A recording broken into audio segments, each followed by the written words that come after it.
Welcome to my YouTube channel learn with concept वाला। आज का टॉपिक है पाइथागोरस प्रमेय। पाइथागोरस प्रमेय को कैसे सिद्ध किया जाता है आइए हम बताते हैं। चलिए देखते हैं पाइथागोरस प्रमेय क्या है।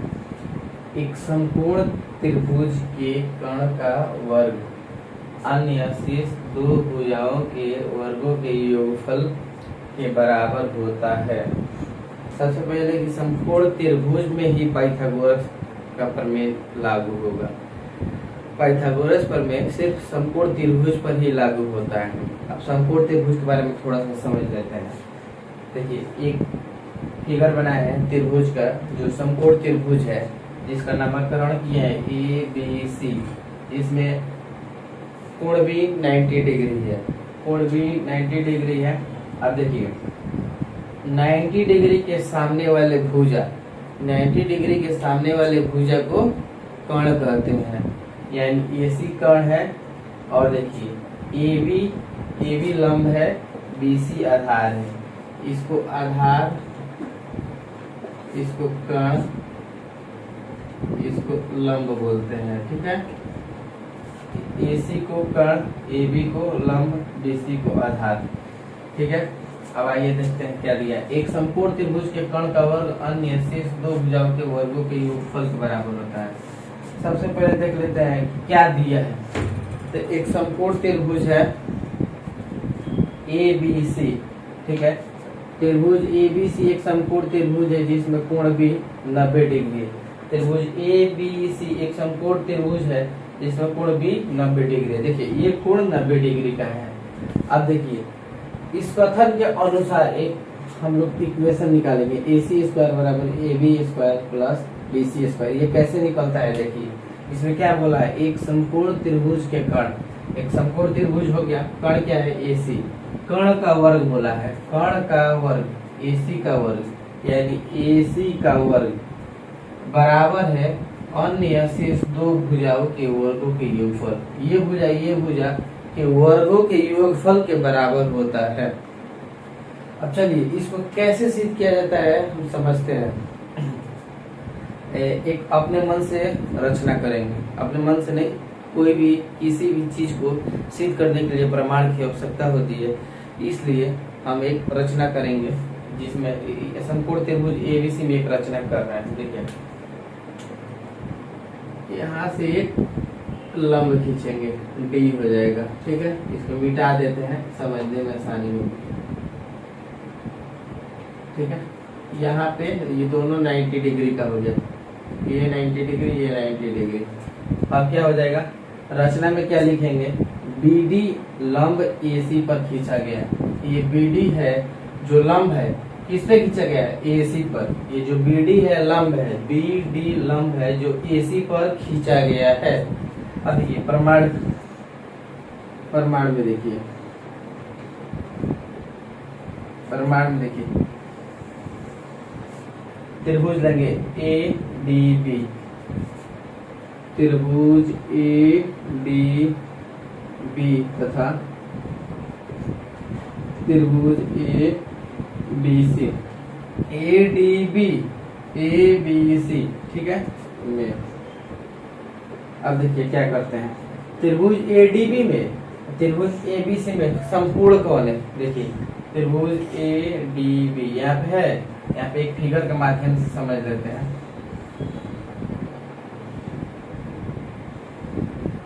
फिगर के माध्यम से एक त्रिभुज क्या हो गया, ए डी बी 90 डिग्री, यहाँ पे डी 90 डिग्री है। एक और फिगर बनाते हैं। ठीक है, ए बी सी, यहाँ पे भी 90 डिग्री का है। ठीक है, 90 डिग्री, 90 डिग्री। अब देखिए यहाँ पे डी 90 डिग्री, यहाँ पे बी 90 डिग्री है। तो देखिए त्रिभुज ए डी बी, त्रिभुज ए बी सी, त्रिभुज ए डी बी एंगल इसको लिखेंगे, sorry, angle A D B, angle A B C बराबर है। क्यों बराबर है इसका रीजन समझे, क्योंकि ये संपूर्ण त्रिभुज है। यहाँ पे देखिए, यहाँ पे भी 90 डिग्री का एंगल है, यहाँ पे भी 90 डिग्री का। इन दोनों त्रिभुज को अलग कर दिए, ये सब एक में था तो इनको अलग करके समझा है। देखिए ADB ABC, यहाँ पे D 90 डिग्री है, यहाँ पे B 90 डिग्री है। तो देखिए चूंकि समकोण त्रिभुज है, समकोण त्रिभुज है। अब एक और कंडीशन लेते हैं। एक और कंडीशन क्या होता है, देखिए त्रिभुज ADB में, त्रिभुज ABC में ADB ABC यानी एक त्रिभुज, इन दोनों त्रिभुजों में कोण एक कॉमन है, यानी कोण है, यानी angle A is equal to angle A। ठीक है, क्यों कॉमन है, यहाँ पे देखिए ADB ABC दोनों त्रिभुज में एक कॉमन है, यानी क्या लिखेंगे, उभयनिष्ठ कोण है, उभयनिष्ठ कोण है। ठीक है, अब दो एंगल, एक समरूपता का नियम होता है, ए समरूपता के नियम से ये दोनों त्रिभुज समरूप हो गए हैं। तो देखिए त्रिभुज ADB समरूप त्रिभुज ABC समरूप हो गए। अब देखिए इसमें क्या होता है, देखिए यहाँ पे BD है, ठीक है, यहाँ पे AB है, यहाँ पे AC है। हम लोगों को देखिए कंडीशन देखना है, AC AB BC है, ठीक है। अब देखिए AD DB को छोड़ देंगे, यहाँ पे DB चाहे BD बात बराबर है, उल्टा करनी है सीधा कर एक ही बात होगा। यहाँ पे हम लोग DB को छोड़ देते हैं, DB को जब छोड़ेंगे तो इसके संगत भुजा की छोड़नी पड़ेगी BC। अब इसको अनुपात में ला रहा है, ठीक है, तो AD अनुपात AB। फिर देखिए AB अनुपात AC, AB अनुपात AC। अब इसको क्रॉस मल्टीप्लिकेशन करेंगे, क्रॉस मल्टीप्लिकेशन करके देखते हैं क्या आता है, आगे का प्रोसेस करते रहेंगे।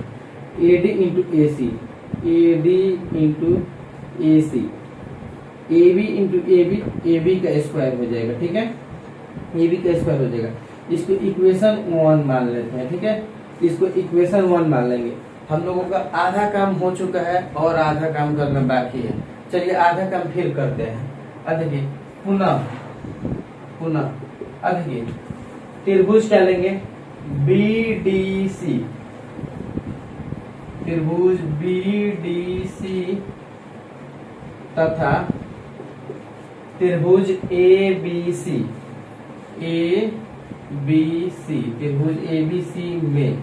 अब देखिए इसमें क्या दिक्कत है, त्रिभुज BDC ABC यानी BDC यानी D 90 डिग्री है, ABC यहाँ पे भी 90 डिग्री है, तो यानी एंगल यानी कोण BDC इज इक्वल टू कोण ABC बराबर है। क्यों बराबर है, क्योंकि समकोण त्रिभुज है, समकोण त्रिभुज है। अब इसमें फिर देखिए क्या होता है, क्या बोला, BDC एक त्रिभुज क्या है BDC, दूसरा त्रिभुज क्या है ABC। इन दोनों में कॉमन देखेंगे, उभयनिष्ठ क्या है, ठीक है, ABC में और BDC में C कॉमन है, कोण C इज इक्वल टू कोण C बराबर है। क्यों बराबर है, उभयनिष्ठ कोण है, उभयनिष्ठ कोण है। तो ये भी दो एंगल बराबर हो गया, ठीक है। तो ए समरूपता के नियम से दोनों त्रिभुज समरूप हो गया, यानी ए समरूपता के नियम से त्रिभुज BDC तथा त्रिभुज ABC समरूप हो गए। तो देखिए त्रिभुज BDC समरूप त्रिभुज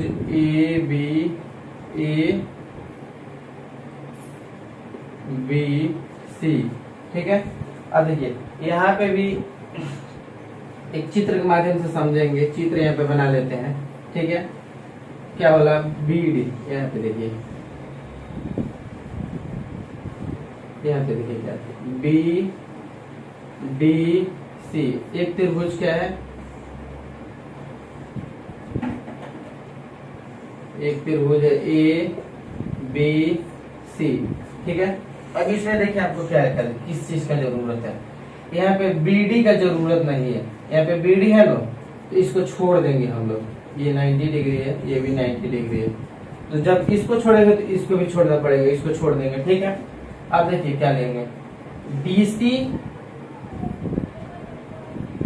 अनुपात BC इज इक्वल टू, अब देखिए BC अनुपात AC, BC अनुपात AC, ठीक है। ये दोनों हो गया। अब इन दोनों को क्रॉस मल्टीप्लिकेशन करेंगे जिस तरह पहले वाले इक्वेशन में किए थे। तो आइए फिर समझते हैं। DC into AC, DC into AC is equal to BC square, DC into AC इसको कर दिए, फिर BC इंटू BC, तो BC स्क्वायर हो गया। ये इक्वेशन 2 हो गया, ठीक है, इक्वेशन 2 हो गया। अब देखिए क्या बोलते हैं, इक्वेशन 2 हो गया। अब देखिए समीकरण 1 एवं 2 को जोड़ने पर, ठीक है। समीकरण 1 क्या है, AD इंटू AC प्लस इसमें क्या है DC into AC, DC into AC, ठीक है। अभी देखिए इसमें क्या है, AB स्क्वायर, इसमें क्या है प्लस BC स्क्वायर, इन दोनों को जोड़ दिए, ठीक है। अब देखिए AD into AC, DC into AC, इन दोनों में कॉमन क्या है, इन दोनों में कॉमन है AC, तो AC को कॉमन कर लेंगे। AD इंटू AD बचा, फिर ये इंटू नहीं प्लस होगा, ठीक है, फिर DC, ठीक है, is equal to AB square plus BC square, ठीक है, AC। अब देखिए AD प्लस DC, अब पहले वाले त्रिभुज में आते हैं AD प्लस DC। ये देखिए यहाँ की दूरी AD है, फिर यहाँ की दूरी DC है। अब इन दोनों को जोड़ देंगे, इसको जोड़ देंगे तो AC हो जाएगा, इसको इस दूरी को जोड़ देंगे तो कुल दूरी AC हो जाएगा। तो यहाँ पे इंटू AC, ठीक है। यहाँ पे एक बता देंगे कैसे होगा, AD कारण बताएंगे, AD plus BC is equal to AC, ठीक है, चित्र से।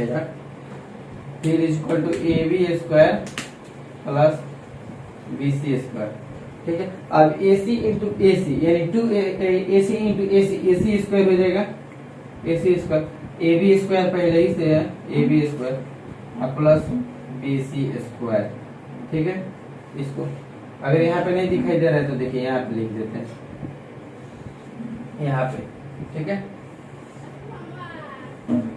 AC into AC square AB plus AB square BC square. अब हम लोगों को क्या सिद्ध करना था, यही सिद्ध करना था, AC square AC square, AB square AB square, BC square BC square. अब देखिए ये प्रूव हो गया।